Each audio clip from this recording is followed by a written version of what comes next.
Hola, ¿qué tal? Estamos iniciando el tema de la semana número 12 del semestre y esta semana nos corresponde evaluar o abordar los temas de los síndromes nefrítico y nefrótico en pediatría. Y sin más, pues iniciamos con los temas. Comencemos con el síndrome nefrítico agudo.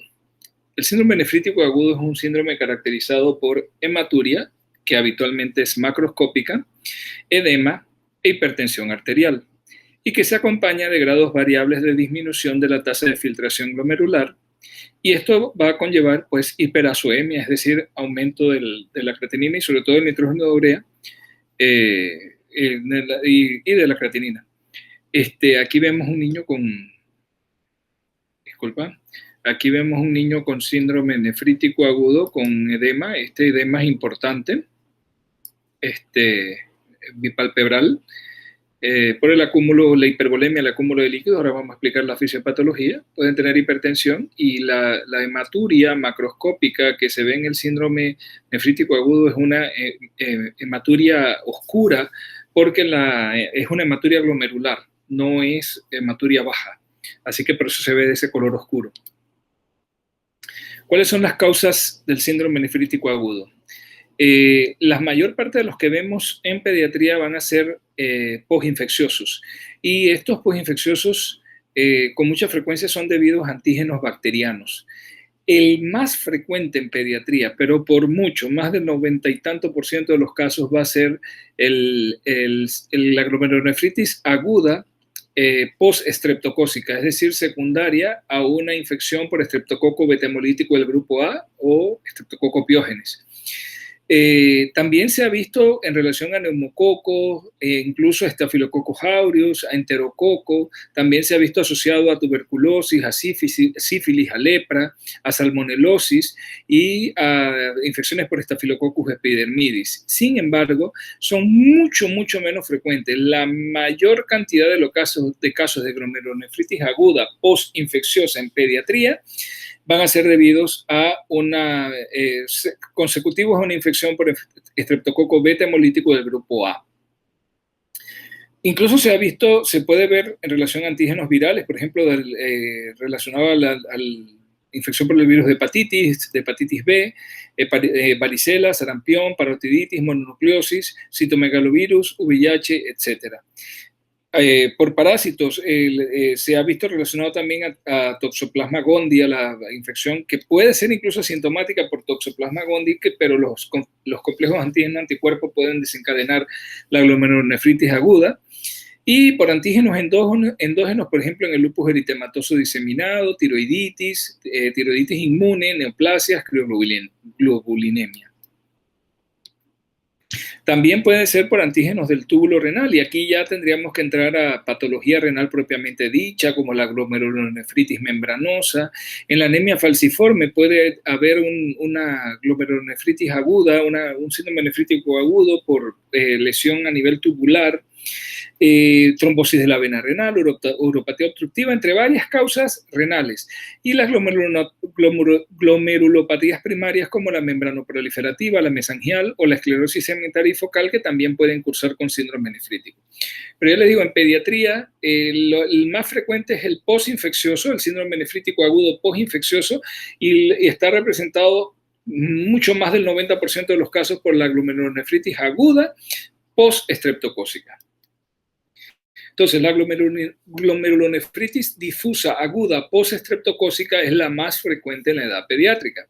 Es fundamental el correcto diagnóstico y tratamiento, porque con esto evitamos complicaciones que tienen consecuencias potencialmente graves. Se ha descrito en relación al estreptococo beta-hemolítico del grupo A, pero también relacionado a estreptococos del grupo C y raramente del grupo G. Sin embargo, con mucha frecuencia, con la mayor frecuencia, va a ser el estreptococo grupo A. ¿Cómo es la fisiopatología de esta glomerulonefritis difusa aguda postestreptocócica? Bueno, lo que tenemos que entender es que el estreptococo beta-hemolítico del grupo A tiene dentro de sus proteínas del componente capsular o de la pared externa una proteína que es la proteína M, que le confiere propiedad, unos ciertos serotipos tienen esta proteína M epítopes antigénicos que le confieren las propiedades nefritogénicas, es decir, la propiedad de producir glomerulonefritis aguda postinfecciosa. En este sentido, es importante la documentación de la infección por estreptococos, ya sea por clínica, viendo los estigmas de las lesiones estreptocócicas en piel, lo que el niño lo que ha tenido es un impétigo y le quedan las marquitas del impétigo, o por laboratorio si logramos detectar una antiestreptolicina O positiva. La antiestreptolicina O es un anticuerpo que se produce en respuesta a la infección por estreptococo. La mayoría de las cepas nefritogénicas producen infecciones en piel, es decir, producen impétigo. Las cepas que producen faringoamigdalitis aguda tienden a no ser nefritogénicas, esas más bien son reumatogénicas, es decir, pueden producir fiebre reumática o artritis reactiva en su mayoría, es decir, es muy raro. Yo creo que nunca he visto una glomerulonefritis aguda postestreptocócica secundaria a una infección de la garganta, una faringoamigdalitis aguda. Prácticamente en el 100% de los casos, la gran mayoría de los casos las vamos a ver relacionadas a infecciones de la piel, a impétigo estreptocócico, por estreptococo. ¿Cómo se da el asunto? Ok, cuando está activa la infección de la piel por estreptococo, obviamente lo que se produce son anticuerpos para atacar esa infección, anticuerpos antiestreptocócicos. Luego estos anticuerpos, cuando se comienza a controlar la enfermedad, ellos se unen a los antígenos del estreptococo y quedan estos complejos antígenos anticuerpos circulando en la sangre, que deben ser depurados a través del vaso y progresivamente deben ir desapareciendo. Sin embargo, en estas cepas que son nefritogénicas, los epítopes antigénicos de la proteína M de la pared externa del estreptococo se parecen mucho, tienen mucha relación estructural con epítopes antigénicos de la membrana basal glomerular. Entonces, estos anticuerpos que se producen contra el estreptococo van a tener cierta afinidad también contra los antígenos de epítopes antigénicos de la membrana basal glomerular en los glomérulos. ¿Qué ocurre? Entonces, estos complejos antígenos-anticuerpos que están circulando por esa afinidad de los anticuerpos hacia la membrana basal glomerular se comienzan a depositar allí a nivel de la membrana basal glomerular.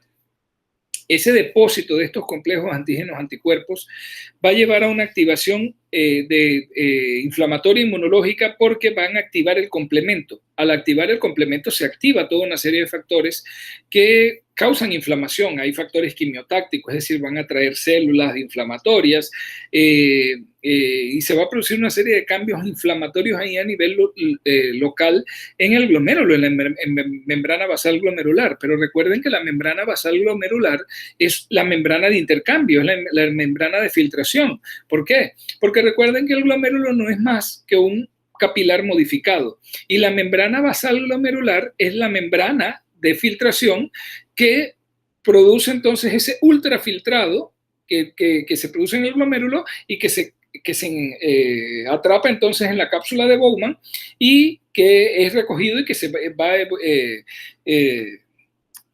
trasladándose, va viajando hacia los túbulos, hacia el túbulo contorneado proximal, el asa de Henle, el túbulo contorneado distal, y es decir, es lo que produce la orina a través de esa ultrafiltración del plasma a nivel de los capilares glomerulares. Ok, ¿qué pasa cuando estos complejos antígenos anticuerpos se depositan en esa membrana basal glomerular y desencadenan esta activación de complemento y esta reacción inflamatoria?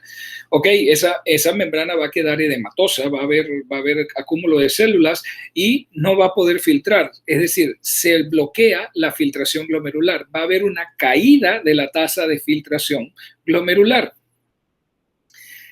Obviamente, a raíz de la activación de complemento va a disminuir el complemento C3 porque ese es el que más se activa. También disminuye el CH50, el complemento hemolítico total, pero el C3 es el que más va a estar disminuido porque es el que se activa por la presencia de esos complejos antígenos anticuerpos y se desencadena todo este proceso inflamatorio. Entonces, ok.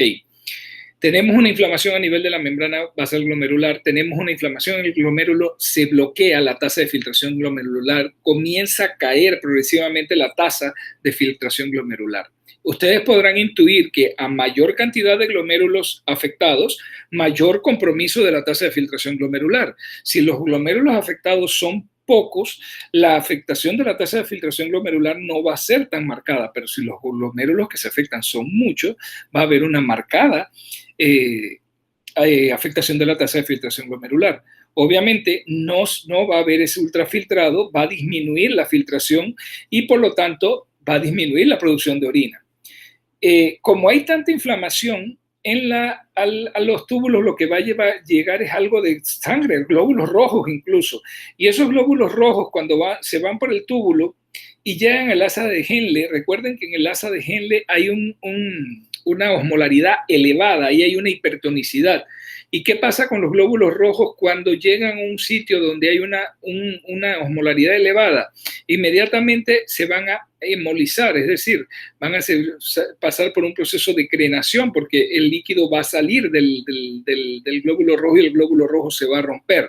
Entonces, esa ruptura del glóbulo rojo va a producir fragmentos de glóbulos rojos y la hemoglobina se va a liberar y va a convertirse en hematina ácida. Esa hematina ácida no es roja, es chocolate oscuro, y por eso la hematuria de la glomerulonefritis aguda es una hematuria oscura, chocolate oscuro cuando es macroscópica. Ok, eso explica por qué esa hematuria oscura y por qué la caída de la tasa de filtración glomerular. Obviamente al caer la tasa de filtración glomerular vamos a tener elevación de los productos azuados, progresivamente va a elevarse el nitrógeno urea y eventualmente la creatinina. Pero ¿qué pasa cuando cae la tasa de filtración glomerular? Obviamente al no haber filtración de agua y electrolitos hacia los túbulos, va a haber retención de agua en el cuerpo, es decir, el volumen circulante va a aumentar por retención de agua. Recuerden de su fisiología, cuando el volumen circulante aumenta, en este caso porque no está funcionando el riñón, estamos hablando de una hipervolemia que progresivamente va a ir aumentando porque en la medida que se vayan afectando más glomérulos y no se esté dando adecuadamente la filtración, cada vez se va a retener más agua, y no solamente se retiene agua, se retiene sodio también, pero se retiene más agua que sodio. Por eso en algunas veces puede haber algo de hiponatremia, pero es dilucional porque se retuvo más agua que sodio, pero se retiene sodio también. Comienza a retenerse entonces agua y sodio y comienza a haber hipervolemia por esa retención de agua. Recuerden qué ocurre cuando hay hipervolemia. Cuando hay hipervolemia en sus fases iniciales, lo primero que vamos a tener es un aumento de la presión hidrostática a nivel de los capilares, en todo nivel, a nivel sistémico. Ese aumento de la presión hidrostática a nivel capilar, por ley de Starling, lo que va a producir es una fuga de líquido del intravascular hacia el intersticial, es decir, a eso le conocemos como edema. Vamos a tener las primeras manifestaciones de edema, que cuando el cuadro está comenzando puede ser un poquito el niño amanece como con bolsitas en los ojos, a final de día puede tener algo de edema en los pies, en las extremidades inferiores, y a veces cuando es muy leve pasa incluso inadvertido para los familiares, para la mamá, para los cuidadores, no se dan cuenta. Nada más les llama la atención a veces que el niño está un poquito abotagado cuando despierta en la mañana, pero piensan que es algo leve, no, ni siquiera le ponen mucha atención. Pero puede ser una glomerulonefritis en fase inicial o a lo mejor se queda ahí muchas veces cuando la cantidad de nefronas, de glomérulos afectados es pequeña, se producen síntomas leves, hallazgos leves y que pasan inadvertidos y el niño ni siquiera es llevado a recibir atención médica. Pero si sigue aumentando la cantidad de glomérulos afectados, sigue cayendo la tasa de filtración glomerular, sigue aumentando la hipervolemia, ese edema cada vez va a ser más importante y en algún momento vamos a encontrar un niño que no solamente tiene un poquito de edema en los miembros inferiores o de los párpados, sino que nos va a venir un niño con ascitis, a lo mejor con algo de difusión pleural o en franca anasarca. Entonces, con edema generalizado. ¿Por qué? Por el aumento importante de la presión hidrostática debido al a la hipervolemia. Hipervolemia es la clave fisiopatológica aquí de lo que está pasando en la glomerulonefritis aguda postestreptocócica. Hay una hipervolemia importante que comienza a dar todas las manifestaciones. Entonces ya sabemos por qué hay hematuria macroscópica, por la ruptura de los glóbulos rojos en el asa de Henle debido a la hipertonicidad y liberación de la hemoglobina que se convierte en hematina ácida, que luego entonces es la que da ese color a la orina. Ya sabemos por qué comienza a haber edema debido al aumento de la presión hidrostática. Sin embargo, si esa presión hidrostática sigue aumentando, recuerden, va a aumentar de manera importante también la precarga, es decir, el volumen que llega durante la diástole a las cavidades cardíacas. Eso inmediatamente cuando comienza a distenderse más el ventrículo por ley de Starling, pero en este caso del corazón, de la contractilidad cardíaca, al haber mayor dilatación del ventrículo, eso va a conllevar que un efecto inotrópico positivo, es decir, que la fuerza de contracción sea más fuerte para poder manejar ese volumen aumentado que está llegando, un aumento de la precarga que lleva a un aumento del volumen diastólico final y por lo tanto va a haber un aumento del volumen sistólico que es bombeado entonces con algo de mayor fuerza, el efecto inotrópico positivo. ¿A qué nos lleva eso? Entonces, que esa mayor fuerza de contracción nos va a dar una mayor presión del jet de sangre que sale del corazón, y eso es la presión sistólica. Entonces vamos a tener inicialmente un leve aumento de la presión sistólica dada simple y sencillamente por la hipervolemia. ¿Ok? Entonces ya tenemos hematuria, tenemos edema y ya comienza a aumentarse la presión sistólica. Sigue afectándose nefrona, sigue cayendo la tasa de filtración glomerular, sigue aumentando la hipervolemia de estos niños. Ok, ya llega un momento en que la hipervolemia es tan importante que ya incluso podemos encontrar, aún cuando está llegando más sangre al corazón, pero tenemos un remanso, podemos encontrar hepatomegalia con reflujo hepatoyugular, le presionamos el hígado al que está por debajo del borde costal, en estos casos por la congestión al niño, y vemos cómo hay un reflujo a nivel de las yugulares que van a estar distendidas por hiperflujo, ¿no? Va a haber entonces ese reflujo hepatoyugular. Vamos a tener la posibilidad de incluso tener algo de aumento de la citis y poco a poco va a incluso aumentar la presión de la sangre a nivel de la cantidad de líquido que está llegando a nivel del sistema nervioso central. Cuando esto ocurre, el organismo tiene mecanismos fisiológicos para defender a esos lechos prioritarios y como asimismo cuando hay deficiencia de flujo es negativo, el exceso de flujo también puede causar daño. Por ejemplo, a nivel del sistema nervioso central puede causar edema cerebral. ¿Cuál es el mecanismo de control que tiene entonces el sistema cardiovascular, sobre todo el sistema vascular, para hacerle frente a esto? Vasoconstricción. Vasoconstricción para disminuir la cantidad de líquido que llega a nivel del sistema nervioso central y a otros lechos, para disminuir la presión sistólica, es decir, la presión de flujo que está llegando. Pero recuerden que la vasoconstricción produce entonces una resistencia al flujo y esa resistencia al flujo es lo que conocemos como poscarga. Y la poscarga aumentada va a llevar entonces a una presión diastólica elevada. Entonces, secundariamente ya había un aumento de la sistólica y luego va a darse entonces un aumento de la presión diastólica. Entonces ya está el niño francamente hipertenso, ¿no? Ya con valores por encima del percentil 95 para su talla y su edad. Pero sigue la retención de líquidos, sigue la hipervolemia y llega un momento, recuerden entonces que la ley de Starling en el corazón no sigue funcionando después de cierto radio que alcanza o diámetro que alcanza el ventrículo, ya no puede seguir aumentando la fuerza contráctil de la pared ventricular y entonces incluso comienza a caer la fuerza de contracción del ventrículo y entonces ahí caemos en lo que se conoce, que ustedes debieron verlo en fisiología, la ley de Laplace. Ya entonces cuando caemos ahí, el corazón comienza entonces a tiende a haber ventriculomegalia, es decir, aumento de las cámaras, porque se está quedando con volumen. Entonces vamos a tener, si tomamos una placa, vamos a tener una placa con cardiomegalia y ahí entonces comenzamos ya a tener falla miocárdica. Ya comienza a haber una falla en el funcionamiento. Y miren lo drástico que puede ser esto y lo grave que puede ser.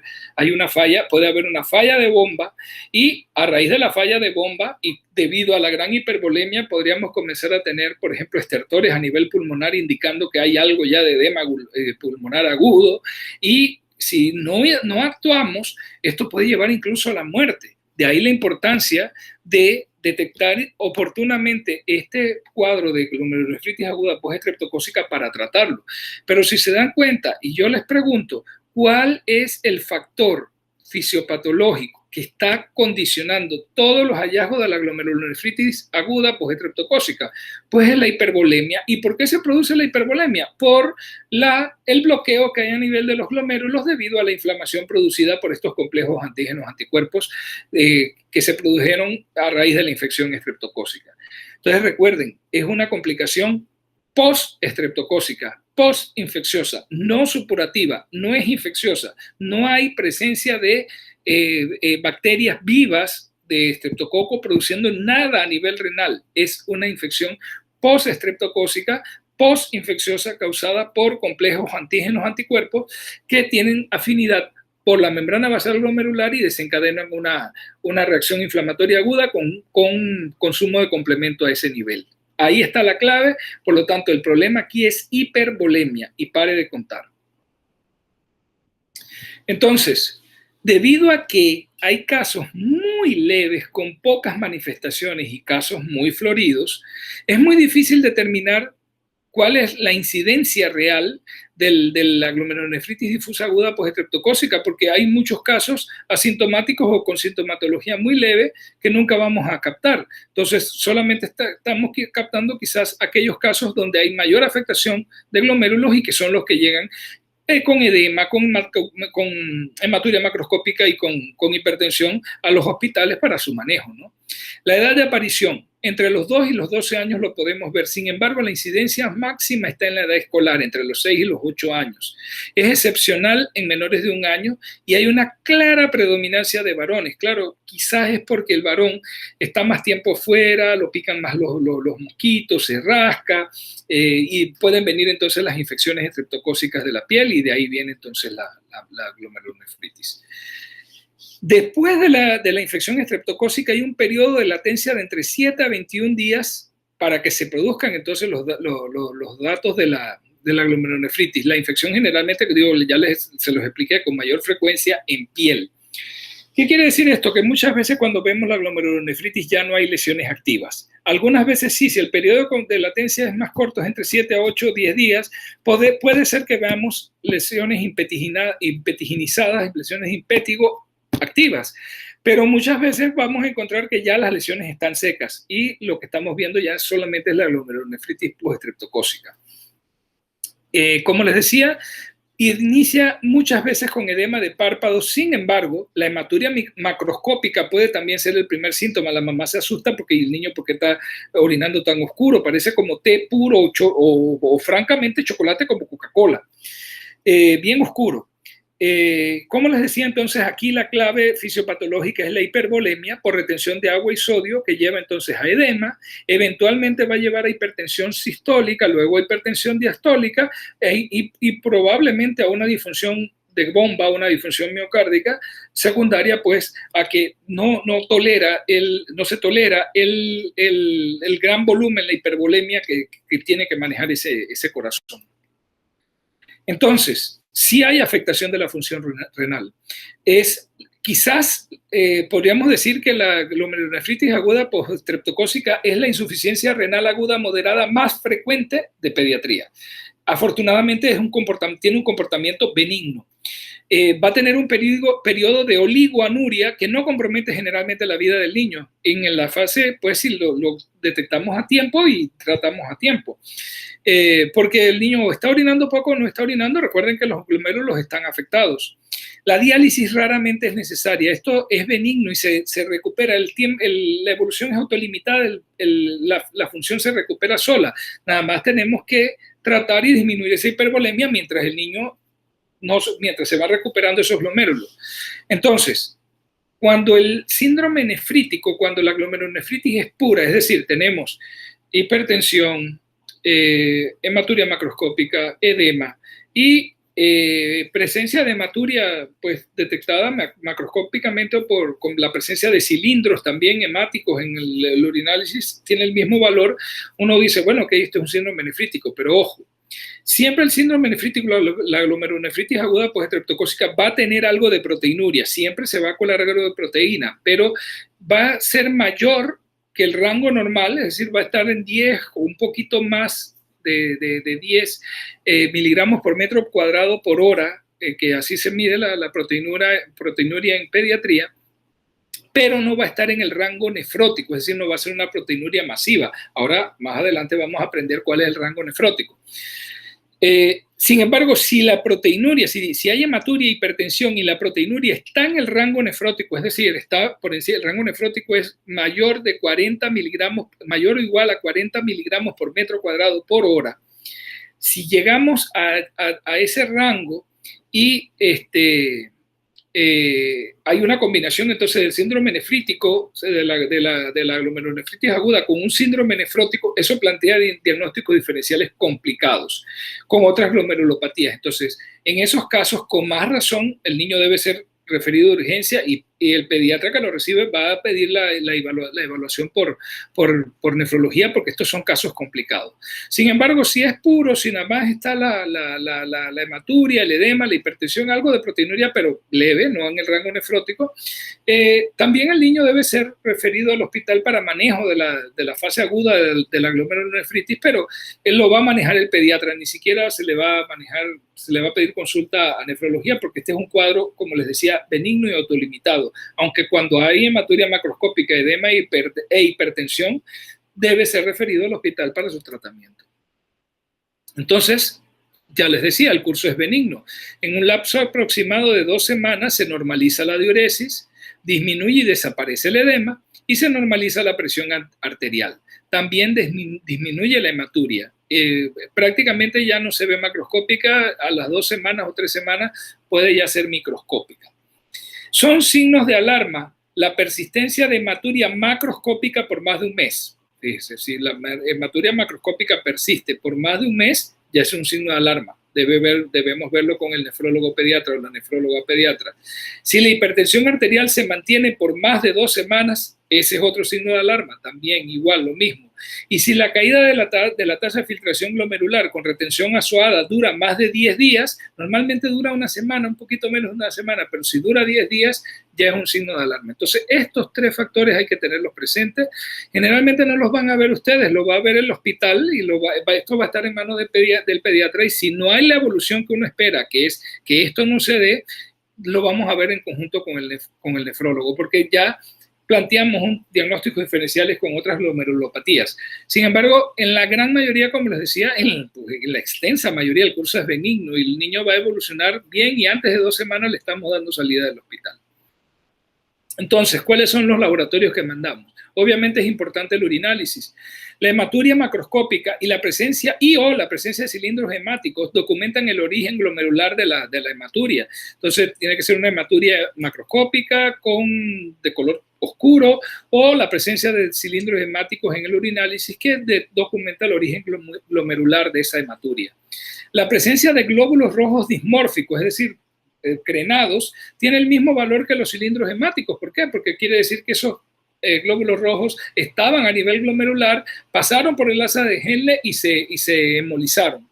La orina de color café por la hemólisis y la liberación de hemoglobina convertida en hematina ácida, ya se los había explicado, es lo que explica la hematuria macroscópica.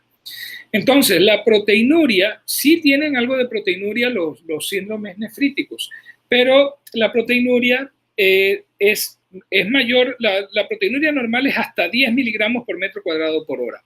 Si es mayor de 10 miligramos por metro cuadrado por hora, pero menor de 40 miligramos por metro cuadrado por hora, es la proteinuria que puede tener un síndrome nefrítico o glomerulonefritis aguda.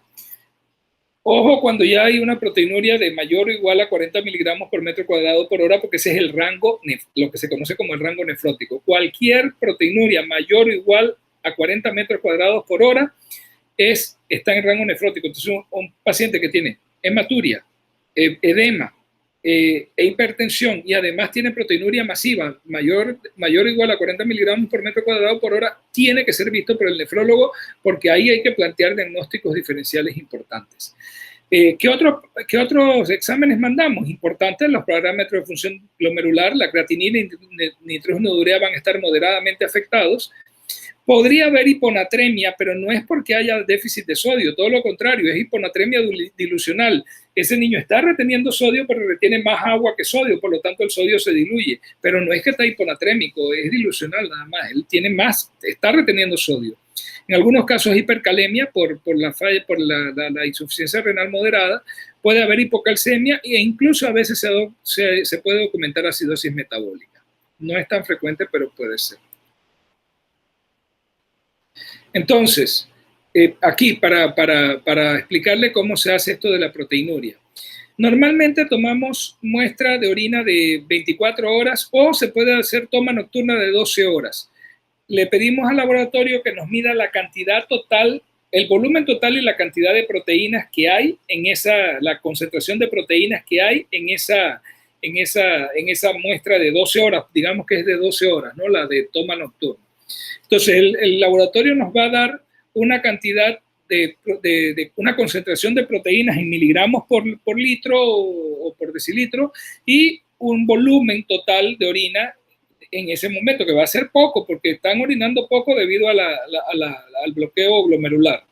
Entonces, ¿qué hacemos nosotros? Sacamos la cantidad total de proteínas que se excretaron, sabiendo cuál es la concentración y el volumen, sacamos la total de proteínas en miligramos que se excretó, lo dividimos entre el total de horas de la toma, que si fue la toma nocturna de 12 horas de la noche, lo dividimos entre 12 y no entre el peso, entre la superficie corporal de ese niño o niña. ¿Cómo se calcula la superficie corporal? Hay unos nomogramas que permiten, sabiendo la talla y sabiendo el peso del niño, pasamos una recta y hay una línea que interseca donde están los valores de superficie corporal y ahí entonces leemos en ese nomograma cuál es la superficie corporal que corresponde para ese niño según su peso y su talla. Y entonces dividimos la cantidad total de proteínas entre la cantidad de horas de la recolección, entre la superficie corporal y nos da el valor. Ahí sabemos si va a ser menor o mayor o igual a 40 miligramos por metro cuadrado hora. Si es mayor o igual a 40 miligramos por metro cuadrado hora, estamos en el rango nefrótico. También hay que documentar la infección estreptocócica.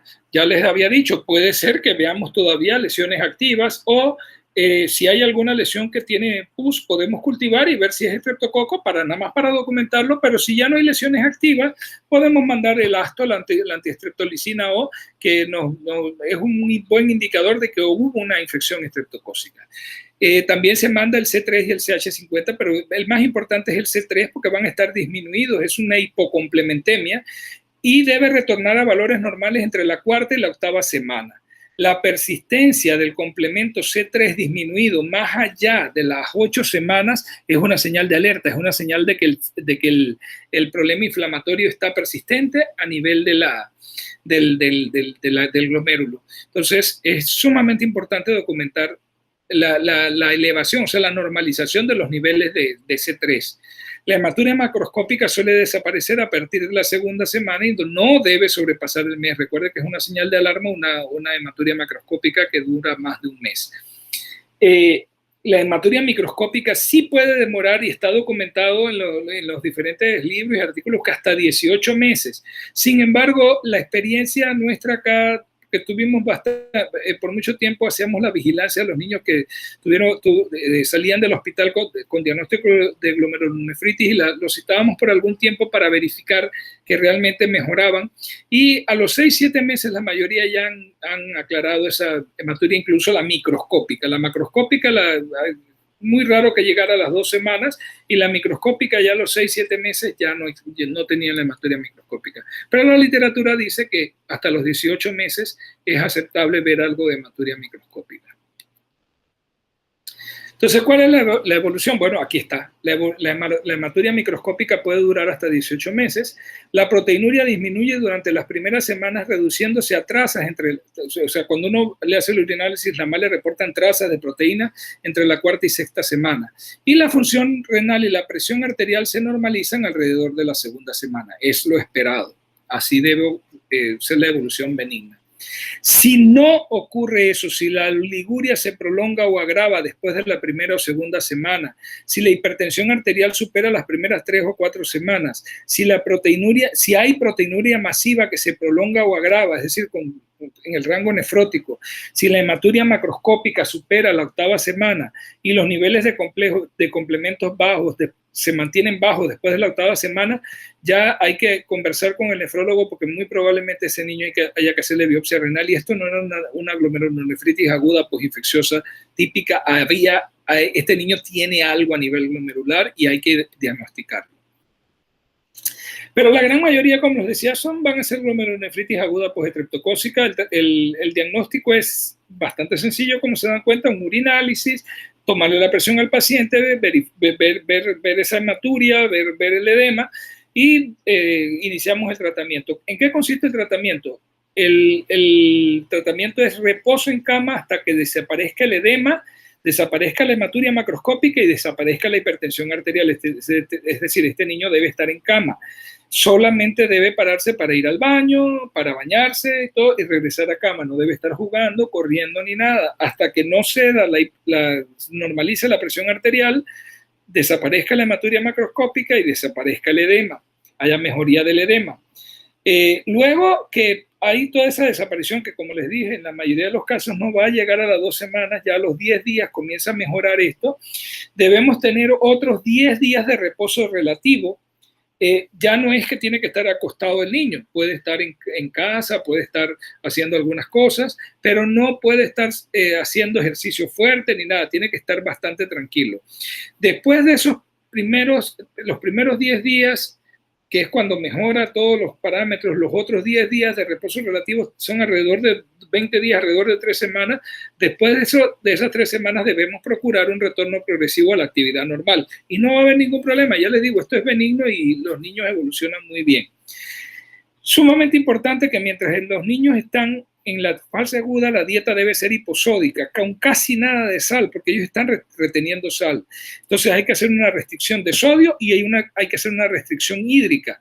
La restricción hídrica se limita a las pérdidas insensibles. Aquí dice pérdidas insensibles más diuresis, pero realmente, como uno los está poniendo a orinar por efecto de un diurético, a veces pueden orinar muchísimo, y si le ponemos ese mismo líquido que están orinando, no logramos el balance negativo que queremos. Realmente los mantenemos restringidos a las pérdidas insensibles y un poquito más. Eso es bien poquito líquido, entonces hay que estar midiendo lo que se le dio con los medicamentos, lo que se les trajo con la comida y todo, porque generalmente estos niños no pueden recibir más de 500 mililitros de líquido al día. Aún los niños un poquito más grandes, entonces hay que manejar esto con cuidado. Eso, ya les digo, yo les doy estos datos para que ustedes tengan idea y sepan cómo se maneja, pero normalmente esto lo maneja el pediatra a nivel hospitalario. Este no es manejo de atención primaria, este es manejo del pediatra a nivel hospitalario. Importante que ustedes lo sepan, pero es el pediatra el que hace los cálculos de cuánto le vamos a poner de restricción hídrica, cómo le vamos a calcular la cantidad de líquido que puede tomar y todas esas cosas. Y en cuanto a medicamentos, recuerden, es una infección postestreptocócica, y lo ideal aquí es erradicar el estreptococo. Y tenemos el mismo asunto que con la erradicación del estreptococo en problemas de garganta. Lo mejor es la penicilina benzatínica, una sola dosis. Ya ustedes saben, la dosis es la misma que usamos para erradicar el estreptococo en problemas de garganta, para evitar que se prolongue, como quien dice, seguir echando leña al fuego, produciéndose más complejos antígenos, anticuerpos, que pueden ir y empeorar el proceso a nivel glomerular. La furosemida se usa en dosis de 2 a 5 miligramos por kilo por dosis. Incluso si el niño tiene edema agudo de pulmón, nos podemos ir un poco más alto, podemos ir hasta 10 miligramos por kilo por dosis. Pero eso depende pues del estado que venga el niño. Es bastante. Piensen en un niño que pesa 14 kilos y se la vamos a poner a 5 porque además viene con mucho edema. Puede que esté pesando más ahora porque por el edema puede que pese 18, pero uno tiene que tratar de hacer el abordaje con el peso que ese niño, y si es necesario ver algún peso reciente para no sobrepasar entonces el peso. Digamos que el niño llegó pesando 18 kilos, pero realmente su peso es alrededor de los 14 kilos. 14 kilos equivale, si se lo calculamos a 5, equivale a decir 70 miligramos de furosemida en una sola dosis. Si ustedes se dan cuenta que la furosemida tiene 20 miligramos por ampolla, a este niño habría que ponerle 3,5 ampollas de furosemida en una sola dosis, así, directo a la vena. La mayor parte de las veces, si la enfermera o el enfermero que está trabajando con ustedes no es pediatra, es decir, no tiene el posgrado en pediatría, se va a asustar con esa dosis. ¿Por qué? Si ustedes han tenido la oportunidad de ir al cuarto de urgencia de adulto o han estado en el hospital regional en la sala de medicina y todo, cuando sobre todo un paciente mayor desarrolla y está con insuficiencia cardíaca, con falla de bomba y tiene edema agudo de pulmón, le ponen una ampolla de lásico, o sea, le ponen 20 miligramos de furosemida. Aquí estamos hablando que a un niño de 14 kilos que bien puede tener 3 años y medio, le vamos a poner 3,5 ampollas. Si la persona no sabe de pediatría va a decir, pero ¿por qué tanto, pobrecito? No, esa es la cantidad que hay que ponerle porque hay que ponerlo a orinar. ¿Y por qué furosemida? Porque furosemida es un diurético de asa. No necesita el glomérulo para su funcionamiento, es un diurético de asa. Al ser un diurético de asa no va a estar influenciado porque los glomérulos estén tapados por el problema inflamatorio producido por los complejos antígenos anticuerpos, sino que la salida de líquido se va a dar en el asa de Henle. Entonces, al ser un diurético de asa va a permitir que el niño elimine una gran cantidad de líquido en poco tiempo, y que eso es lo que buscamos. Miren, a veces cuando hacemos la comparación del peso que tenía el niño cuando llegó versus el peso cuando ya está sin edema y está sin hipertensión y todo bien, o sea, cuando ya ha recuperado, cuando ya lleva 7 días, 5, 7 días y ya incluso está para darle salida, nos damos cuenta que el niño ha perdido, tiene cerca de 3 kilos menos, 2,5, 3 kilos menos. Es decir, ese niño cuando llegó, recuerden que 1 kilo de agua es 1 litro de agua. Ese niño cuando llegó tenía 2,5 litros, 3 litros de agua más en su organismo que los que debería tener. De ahí la importancia de ponerlo a orinar rápidamente. Recuerden, la pieza angular de la fisiopatología de la glomerulonefritis es la hipervolemia. Por lo tanto, si queremos mejorar al niño, tenemos que mejorar la hipervolemia. Y eso lo logramos con diuréticos. Entonces, fíjense que aparece la nifedipina 0,2 a 0,5 miligramos por kilo por dosis y dice por razón necesaria. Sí es verdad que los niños vienen con hipertensión, pero es una hipertensión condicionada por la hipervolemia. Por lo tanto, el tratamiento de esa hipertensión es el diurético y disminuir la hipervolemia. Apenas disminuye la hipervolemia, la hipertensión se va a controlar. ¿Cuándo usamos nifedipina? Cuando hay una emergencia hipertensiva, es decir, cuando además de la hipertensión hay datos de alarma de afectación a órganos blancos. El niño viene con dolor de cabeza intenso o viene quejándose de que ve como lucecitas, como cucullitos, o se queja de dolor abdominal muy intenso. Son datos que nos hacen pensar, este niño me está desarrollando una emergencia hipertensiva, y ahí usamos una dosis de nifedipina para controlar la presión, mientras el diurético comienza a hacer efecto, que eso es rápido. La furosemida es un diurético que hace efecto rapidísimo. Entonces, Recuerden, nifedipina solamente en casos de que la hipertensión me esté dando afectación, alteración de órganos blancos. Si no, la hipertensión se trata con la furosemida. La furosemida como diurético me va a tratar la hipervolemia, la hipertensión, el edema y obviamente la hematuria sí va a tener que pasar un tiempo hasta que se depuren esas nefronas, esos glomérulos. Entonces, recomendaciones. Cuando el niño sale del hospital, y esto sí es importante para ustedes porque ustedes lo van a vigilar en el centro de salud cuando sale, control semanal el primer mes con urinálisis. ¿Para qué? Para chequear que la hematuria microscópica cada vez sea menor, es decir, y que sea solamente microscópica, no debe ser macroscópica. El control, después del control semanal del primer mes, se le puede hacer control mensual por 3 meses. Ahí puede tener alternados de repente algún control con pediatría, además del control con ustedes, y luego control trimestral el primer año. Recuerden, si ustedes vuelven en estos controles, ustedes vuelven a encontrar a ese niño con hipertensión o regresó la hematuria macroscópica o vuelve a tener edema, refiéranlo al hospital inmediatamente. Afortunadamente, ese no es el comportamiento del síndrome nefrítico, de la glomerulonefritis aguda postestreptocócica. Comportamiento es sumamente benigno y los niños se recuperan sin ningún tipo de problema. ¿Ok? Ese es el síndrome nefrítico. El caso típico es la glomerulonefritis aguda o estreptocócica. Ahora vámonos con el síndrome nefrótico o proteinuria masiva. El síndrome nefrótico engloba una serie de entidades que tienen en común presentarse clínicamente con edema y acompañarse de proteinuria e hipoproteinemia. Entonces, si en el síndrome nefrítico, en la glomerulonefritis, el problema era la hipervolemia que me producía el edema y todo lo demás, acá se comienzan a dar cuenta que acá el problema no va a ser hipervolemia, acá es disminución de las proteínas circulantes por pérdidas aumentadas de proteína a través de la orina, lo que conlleva una caída de la presión oncótica y edema no por hipervolemia, al contrario, pueden estar hipovolémicos. Edema simple y sencillamente por caída de la presión oncótica, que es otro de los mecanismos de la ley de Starling. Entonces, la epidemiología. Acá sí se puede calcular la epidemiología con más facilidad. La mayoría de los niños acuden a recibir atención. La incidencia, recuerden, son casos nuevos. La incidencia aproximada son 2 casos nuevos por cada 100.000 menores de 15 años por año. Es decir, por cada 100.000 menores de 15 años vamos a tener alrededor de 2 casos nuevos por año. Esa es la incidencia. Sin embargo, la prevalencia, que es la suma de los casos que vienen, más los casos nuevos, puede ser hasta de 15 por 100.000. Fíjense, cuando hablamos de prevalencia, hablamos de un problema que probablemente tiene un curso más largo, es decir, no es que sea maligno, no es que da tanto problema, pero a diferencia del síndrome nefrítico, de la glomerulonefritis aguda postestreptocócica, que se recupera en cuestión de unas cuantas semanas, a las 8 semanas, 10 semanas, ya vamos a estar un niño sin hipertensión, quizás nada más con hematuria microscópica y sin edema. Acá el niño puede que no tenga manifestaciones, pero sabemos que en algún momento puede volver las manifestaciones. Entonces, por eso se habla de prevalencia. Es más frecuente en el varón también, al igual que el nefrítico, en una relación de 2 a 1.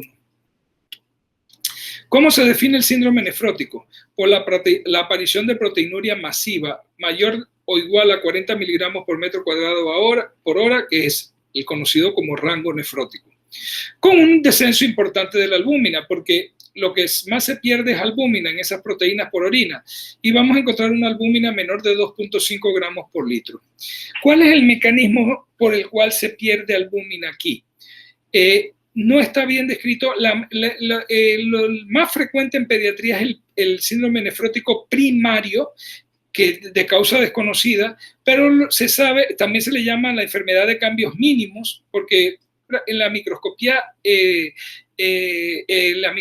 óptica normal, los glomérulos se ven bien. Claro que no es una indicación para hacer biopsia renal, pero si por alguna razón se hace, los glomérulos en estos casos se ven bien en el síndrome nefrótico. Sin embargo, si se hace microscopía electrónica, se encuentran ciertas alteraciones a nivel de los podocitos y que podrían explicar la pérdida de las proteínas. Ahora, los estudios que hay, se piensa que lo que hay, además de algún tipo de alteración estructural, es algún tipo de alteración eléctrica en la carga eléctrica de las membranas. ¿Por qué? Porque las proteínas que se pierden son catiónicas, es decir, son muy específicos en ese sentido, se pierden proteínas catiónicas. ¿Cuál es la que más se pierde? La prealbúmina, algunas inmunoglobulinas. La albúmina se pierde, pero no tanto, pero al perderse prealbúmina, obviamente los niveles de albúmina van a disminuir. Entonces, por eso encontramos el descenso importante de la albúmina. Entonces, ¿qué pasa? Al perderse proteínas en cantidades importantes, ya le digo, el rango nefrótico es mayor de 40 miligramos por metro cuadrado hora, al perderse estas proteínas en cantidades importantes, va a haber una hipoalbuminemia, una hipoproteinemia a nivel del plasma. Y recuerden, por ley a nivel capilar, la ley de Starling establece que una disminución de la presión oncótica va a producir entonces una salida de líquido hacia el intersticial. Y eso es lo que ocurre. La explicación del edema aquí es totalmente diferente a la del edema del síndrome nefrítico, de la glomerulonefritis. Allá era por hipervolemia. Acá es por disminución de la presión oncótica, pero o sea, el paciente tiene una volemia normal, pero por disminución de la presión oncótica sale líquido del intravascular al intersticial, lo que conlleva entonces una disminución del líquido intravascular. Lejos de tener hipervolemia, este niño con síndrome nefrótico puede tener hipovolemia, y eso hay que tenerlo presente. Pueden tener hiperlipidemia también, se eleva el colesterol, pero sobre todo se elevan los triglicéridos a valores altísimos cuando el niño está con el síndrome nefrótico. Tendencia a la hipercoagulabilidad, y eso hay que tenerlo presente también porque puede ser una complicación. Y clínicamente es acompañado de edema por disminución de la presión oncótica. Otra cosa a tener presente en los síndromes nefróticos, hay susceptibilidad aumentada a infecciones, sobre todo a infecciones por encapsulado. Entonces, la importancia de que estos niños tengan sus vacunas al día, especialmente las vacunas contra neumococo y hemófilos influenza tipo B. Entonces, como les decía, el más frecuente es el primario idiopático, que también se llama enfermedad de cambios mínimos, que se presenta en 70-80% de los casos. Un 20-30% puede ser toda esta lista, que el síndrome nefrótico congénito, el familiar, la glomerulonefritis aguda infecciosa, que puede cursar. Cuando cursan las dos juntas, acuérdense, eso es razón para que lo vea en nefrología. En lupus eritematoso, la púrpura de Henoch-Schönlein también puede producir síndrome. Aquí hay un error, no es G, aquí es Henoch-Schönlein. La glomerulonefritis crónica, cardiopatías congénitas cianógenas, la luz congénita, trombosis de la vena renal, picaduras de abeja, amiloidosis renal. Entonces, ¿cómo lo clasificamos clínicamente? Obviamente, y al que le va mejor es al puro, aquel que se presenta solo con la pérdida excesiva de proteínas e hipoalbuminemia y edema. Ese es puro. Es impuro si además de eso presenta hematuria y o hipertensión arterial, es decir, la mezcla con el síndrome nefrítico, con la glomerulonefritis. Entonces, ahí lo clasificaríamos de impuro. El pronóstico, los más favorables son los puros, idiopáticos o primarios, es decir, de lesión mínima, que sean córticos sensibles. Ahora vamos a ver qué significa eso, que responde a los corticoides, y que sea de lesión mínima, que sean los idiopáticos leves de lesión mínima, y que sean puros, que no tengan hematuria ni hipertensión. ¿Cómo hacemos el diagnóstico? Obviamente en el urinálisis lo que nos va a decir es que tiene proteinuria, pero la proteinuria, una cruz, 2 cruces, 3 cruces, no nos sirve para definir realmente si eso es proteinuria masiva o no. Sin embargo, lo que tendríamos que hacer es hacer la determinación de proteína en orina de 12 horas, recolección nocturna o en 24 horas, pero eso nos va a tomar algún tiempo. Si queremos saber realmente así rápido, tener una aproximación a si la proteinuria es masiva o no, podemos hacer la relación proteína-creatinina en muestra de orina al azar. Le pedimos al laboratorio que nos haga la concentración en una muestra al azar, que nos dé la concentración de proteína en esa muestra y la concentración de creatinina en esa muestra. Si divido esas concentraciones en miligramos por decilitro de proteína y creatinina, el valor normal debe ser entre 0.1 a 1. Pero fíjense, cuando hay proteinuria masiva, ese valor es mayor o igual a 2. Entonces, cuando tenemos esa proteinuria, esa relación proteína-creatinina mayor o igual a 2, sabemos que hay proteinuria masiva, entonces ya podemos comenzar incluso a pensar en el síndrome nefrótico. Determinación de proteínas en orina de 24 o 12 horas, recolección nocturna, ya les expliqué cómo es eso. Las proteínas totales y fraccionadas, ¿por qué? Porque queremos ver el nivel de albúmina. Colesterol y triglicéridos, porque generalmente tienen aumento de colesterol y sobre todo los triglicéridos. Y la creatinina y nitrógeno de urea no como en el síndrome nefrítico que van a estar afectados. Aquí es precisamente para determinar que ellos no deben estar afectados. Aquí no hay afectación de la función renal propiamente dicha. La filtración está bien y la excreción está bien. El problema es simple y sencillamente que se están colando proteínas catiónicas de bajo peso molecular, se pierden y eso es lo que me explica todo el síndrome.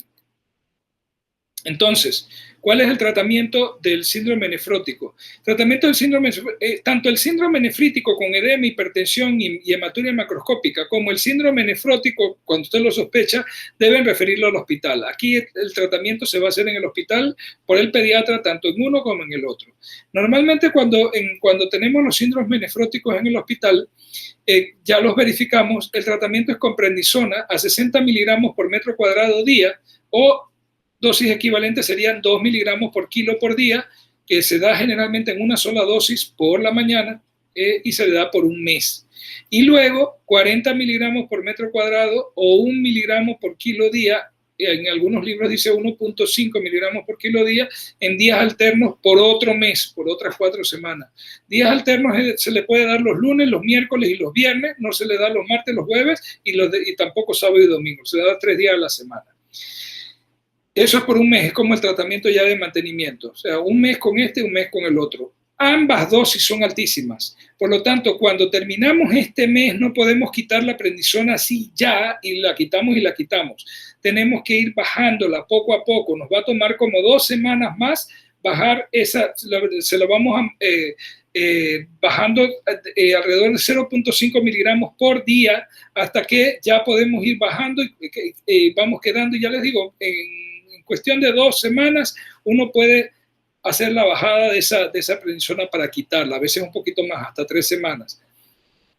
No se puede quitar una prednisona así súbitamente porque acuérdense, estas dosis altas interfieren con el eje hipotálamo hipoficiario suprarrenal. ¿Cómo los clasificamos? Dependiendo de la respuesta al tratamiento.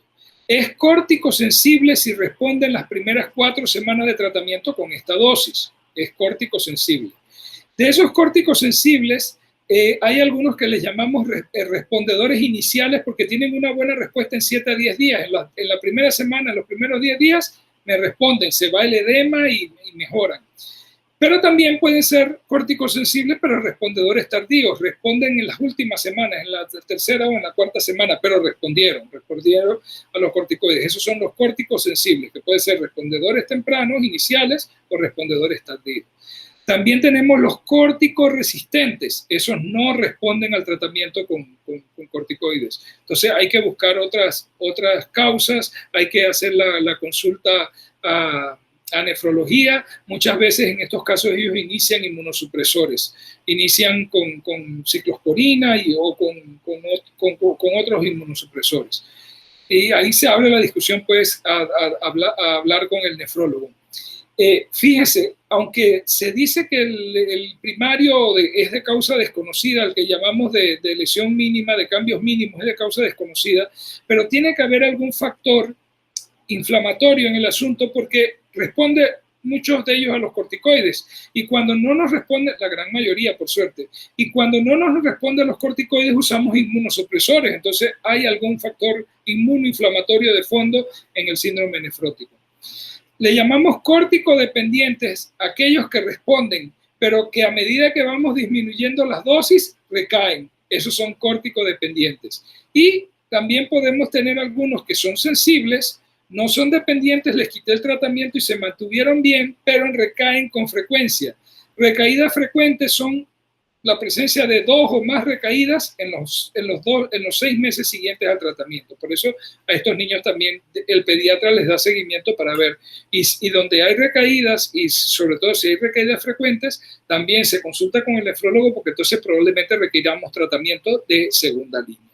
Pero entonces esto es para que ustedes conozcan pues cuál es el tratamiento y sepan que se trata con prednisona, primero esta dosis, luego se va. Pero porque ustedes pueden recibir, por ejemplo, pacientes en el centro de salud recibiendo los corticoides a esta dosis, y ustedes tienen que saber por qué lo está recibiendo esa dosis. Y saber hacer el seguimiento, por lo menos verificar si persiste la proteinuria en el urinálisis, y ver que no tenga edema y todo eso. Y el seguimiento, obviamente, también requiere el seguimiento especializado por el pediatra, y cuando las cosas se complican, pues por el nefrólogo. Así que entonces eso era lo que teníamos que ver acerca del tratamiento del síndrome nefrótico. Y pues llegamos al fin de ambos temas de esta clase, tanto del síndrome nefrítico como el síndrome nefrótico. Antes de que Sheldon suponga que este es el fin de la conversación, tengo que mencionarles algo. Nos puede llegar otro paciente con edema a la consulta, pero en este caso sería un edema por desnutrición, un kwashiorkor. ¿Cómo vamos a distinguir esto? Este es un niño que está pálido, que viene con lesiones pelagroides en la piel, generalmente por déficit de vitaminas o de minerales, déficit de zinc, y que inmediatamente uno se da cuenta, este niño lo más probable es que sea un desnutrido, y un desnutrido tipo kwashiorkor, pero para estar seguros de que no tiene algo más, con un urinálisis hacemos la diferencia.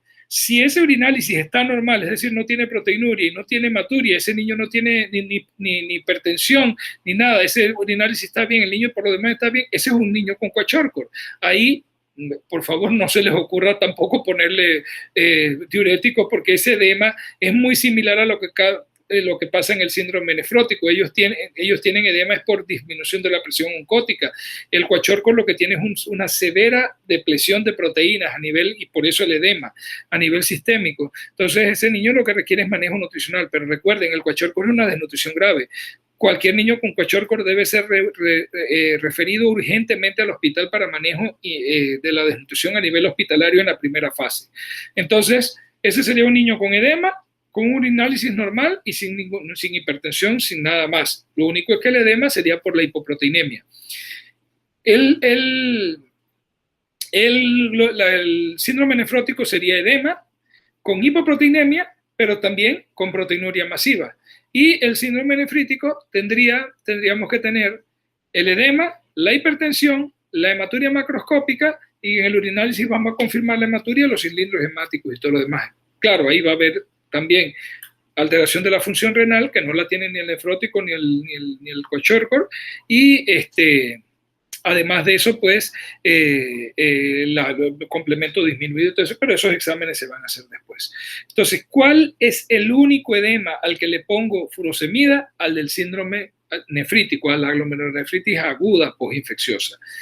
El edema del síndrome nefrótico no se trata con diuréticos, a menos que sea un edema que sea muy molesto, en cuyo caso lo que se hace, aunque muchos no lo recomiendan, pero en algunos casos, por ejemplo, cuando hay edema genital, que eso produce molestias, dolor, en los niños, sobre todo en los varones, se puede poner, y se los comento nada más para que sepan que eso se hace, por eso lo hace el pediatra, se le puede poner una dosis de albúmina para mejorar el poder oncótico del plasma, pero obviamente eso me va a traer líquido rápido hacia el intravascular, y eso puede generarme problemas para que el niño maneje ese exceso de líquido. Entonces le pongo